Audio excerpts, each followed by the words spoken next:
just before we have lunch, we're going to have a change of tempo.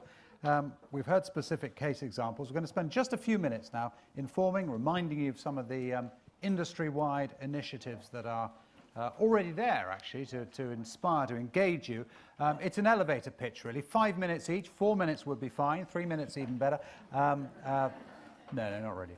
You've been told you can have 5 minutes, so you can. It's an unapologetic, it's short sales pitch. 4 speakers, 4 initiatives. 2 are already actually offered by the IPA, but the IPA would like more member agencies to get involved. The other 2 organised outside of the IPA, but it might be that the industry would like to get behind them. So more food for thought as you go into Adapt Labs this afternoon, which, by the way, is going to follow straight on after lunch. Then you'll come back here after tea for a summing up and an agreement, it says here, well, let's hope an agreement, on an action plan to take the outputs of the day forward. So, our elevator pitches. Pitch number 1, Tim Clyde, creative partner at the Minimart, who is instrumental in forming the IPA AdAcademy programme. Tim, the floor is briefly yours.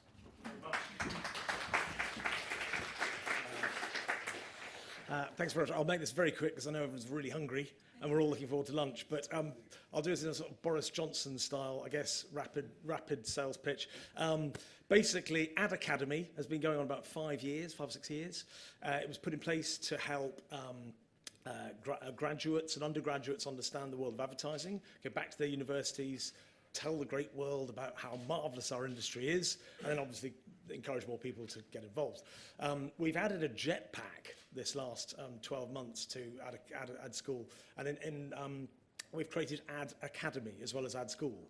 There are 2 main problems I think we've got as an industry. I think one is the brand of advertising. Certainly when I left university, it was pretty sexy that I had an interview with the Saatchi brothers and that I was going for a job in advertising. I think sadly the reality is not the same now. I did a talk down at LCC, about 1,000 people who are, no, 400 people, all studying advertising. I approached 2 or 3 of the very bright ones who had won a prize for their little creative pitch and approached them afterwards and said, you know, what agencies are you thinking about? One said, I think I might go into fashion. And the other said, actually, I'm thinking gaming more. And neither of them could name one agency. And I think that's a little potted example, but I think we've got a problem with getting younger people to know advertising more. So, and the second thing is the diversity of the people that we need to get into the business. Ad School and AdAcademy is an opportunity for us to not only use the traditional front door to the agency of account handling and planning, but also the back door of creative and the side doors of data, digital, designers, all these clever people that we need in our future agencies to come in through the same front door if we get together and as one go out as a graduate and undergraduate recruiter of 1,000 people rather than just separate agencies who are looking for 4 or 5 people. Because if we're all together, 1,000 people, we're still not as big as Deloitte's, we're still not as big as many of the management consultants and big banks and recruiters that are out there, but we can still have a big force together. So my little 5-minute pitch is, let's work together and let's get the very best talent. Thank you. Thanks. Brilliant. Nigel Warner, Founding Director, Creative Access. No, that's wrong. No, it isn't wrong. No. Pitch number 3, it says here. That can't be. Anyway, I've confused myself. Go for it now. I've written mine down so I don't forget anything important. Hard fact, the number of people working in the creative sector from the ethnic minority backgrounds has actually gone down in the last 5 years. It's only 5% across the sector, worse at senior levels. That's despite the fact that nearly 1 in 8, as we learned earlier, of the UK population are from non-white backgrounds. Many of London universities now producing over 50% non-white British graduates. Why are we failing to recruit and attract black and Asian talent to come in and work with us, and why does it matter? It matters for 2 reasons. 1, media can't reflect society if society is not reflected in the media. And 2, how can you sell products and ideas to the whole community if you don't employ people who make up a substantial part of it? Creative Access is a charity that was set up 2.5 years ago to help creative industries recruit and train young people from black, Asian and minority ethnic backgrounds. We work within the Equality Act, we work with companies right across the sector to provide properly paid internship opportunities for BAME graduates that last at least 6 months. We realise that with 85% of the sector being SME, Media entrepreneurs don't have the time to do loads of extra outreach, especially when you already have a queue of people waiting at the door. So we do that for you. We realise that the cost of taking on trainees can be high, so we support that too. So how does it work? We recruit talented and enthusiastic young people from ethnic minority backgrounds from 70 colleges and universities right across the country. It's an employer-led program. You tell us what kind of person you're looking for, what kind of skills and experience they need to have to fit the roles you have to offer, and we go out and find them. So we act like a specialist recruitment agency, advertising the role, taking the applications in, providing a short list. You've no commitment until we find exactly the right person for you. If you take someone on, we provide funding. We can support up to 50% of the cost of each intern for 6 months or a year at the level in line with the London living wage. We started out as a small privately funded charity 2.5 years ago. We now got the support of the Department of Business, and we're supported by Creative Skillset. They recognise how important this change is to the future health and competitiveness of the creative sector right across the board. We provide our young people with pre-placement training to improve their job readiness and help them make the most of the internships. We also arrange a masterclass every month across the creative industries with companies in publishing, theatre, television, film, advertising, PR, and others, from which they form a strong bond with each other, but also see how the most important thing is the creative idea, whichever industry you work in. We've created over 200 internships in the last 2 years, working with world-class brands like Sky, BBC, Daily Mail, ITV, many smaller companies too. 80% of our interns have gone on to get full-time jobs. We work with companies like VCCP, BBH and Jack Morton, but with advertising and marketing being the fastest growing area in a fast-growing sector, clearly there's a lot more we can do. We have government money for 12 more months, so the time to get involved is now. We'd love to start recruiting with you. I'm here at lunch to talk. You can take one of our leaflets, register with us at creativeaccess.org.uk, and we'll send everything you need to get started. Thank you.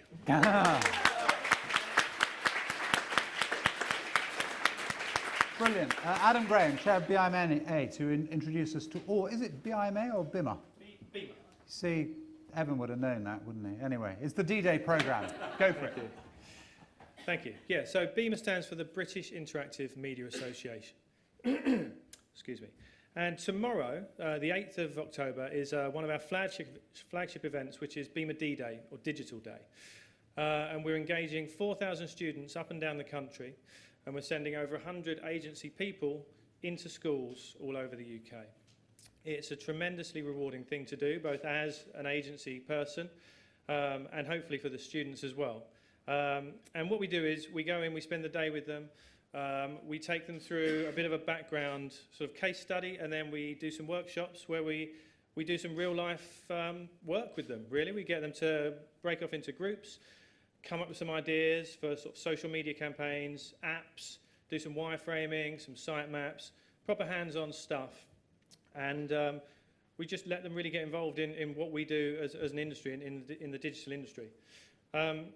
I did it myself last year, and I had a tough crowd. I had Hackney Community College, a bunch of 17-year-olds, and it was a bit of a frosty start to the day, I have to say, but they soon warmed up, and then by the end of the day, they were really into it. I got them all presenting to me ideas for their new apps, and at the end of the day, I said to them, have you enjoyed this? You know, they said, yes, this is really fun.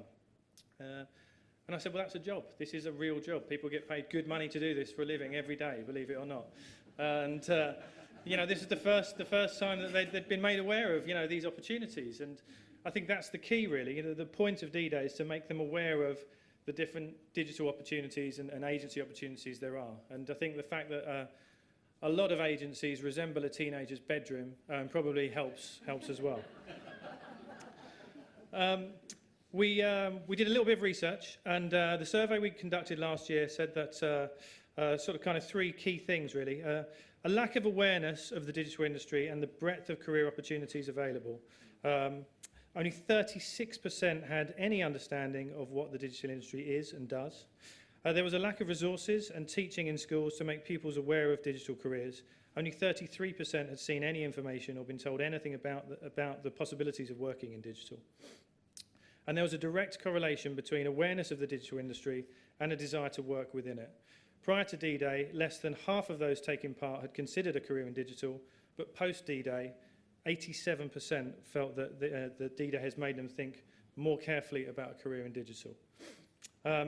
In 2013, there was a report by Development Economics that said Britain needs about 750,000 additional digitally skilled workers by 2017 if it's to capitalise on a £12 billion economic opportunity. More than 2 million people already work in the so-called digital economy, but failure to find more could cost the UK economy £2 billion per year, the research found. And crucially, nearly 200,000 of the new jobs are suited to younger workers, many of whom are currently unemployed. So this report highlights the scale of the digital opportunity, but also the very real cost to our economy if we fail to create this world for them. BIMA D-Day is one thing we can all get involved in. It's making a real difference, and we're tremendously proud of it. If you'd like to get involved, please hit me up after this. We'd love to have you on board. But BIMA D-Day is only one day, and BIMA has limited resources. For us to really address this issue, we need a sustained collaborative approach. Digital should be worked through all the relevant subject matter so that it is less of a standalone discipline, more of an enabler for any number of things.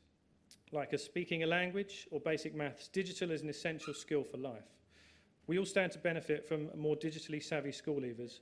So by investing in the grassroots, BIMA hopes to keep Britain at the forefront of this blossoming economy. Thank you. Brilliant. Adam, thanks. Finally, to Ngoni Gudo, who is Junior Project Manager at Wunderman UK, Creative Pioneer from 2012, to talk about what they've been doing. Right, I wrote this down as well. Afternoon all. Beautiful afternoon. My name is Ngoni Gudo. I'm a Junior Project Manager at Wunderman. In 2012, I was amongst the first generation of creative pioneers taking part in the challenge. If you're not familiar with CPC, Creative Pioneers is an apprenticeship program aimed at helping young school leavers or those who haven't been to university aged 16 to 24 into getting an increasingly challenging and competitive world of advertising and PR. Out of the 1,000 people that applied, I was one of the 22 lucky enough to get in a place nationally across the apprenticeship. It's great to see that in the 2 years that intake has trebled from 22 to 60, giving opportunities to over 220 young people. Pre-Wunderman, I started my apprenticeship at Low Profero 2 years ago. I lived in Birmingham, and I had to make the big step of moving to London, which is a great place.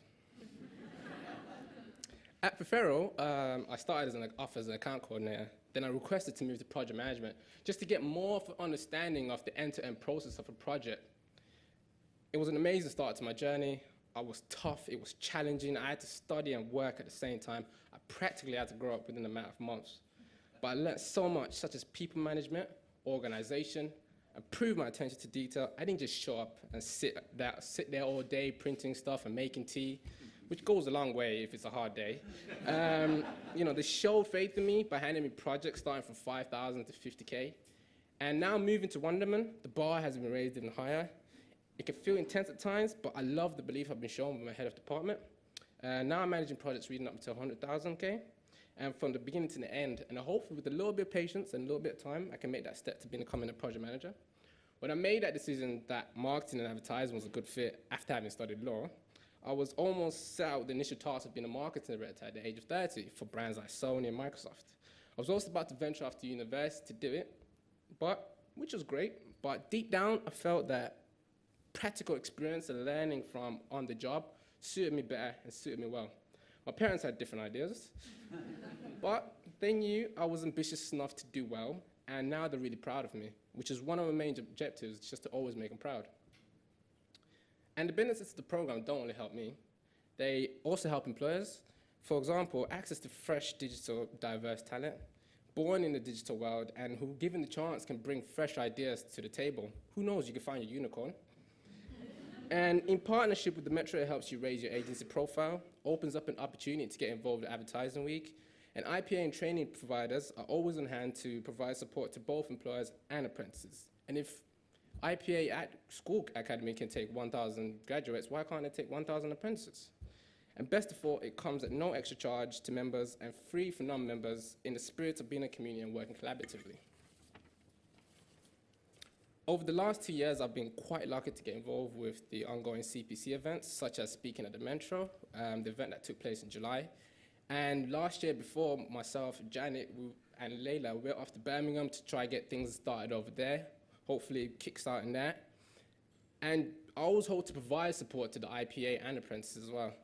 But the main thing we should never forget is that we all had to start from somewhere. And for young people, if they don't see the opportunities open up, they can get disillusioned. I don't think it would be an understatement to say this saved my life, but I certainly wouldn't want to see a future than the one I see at the moment. Thank you very much. That's it for me. Thank you so much.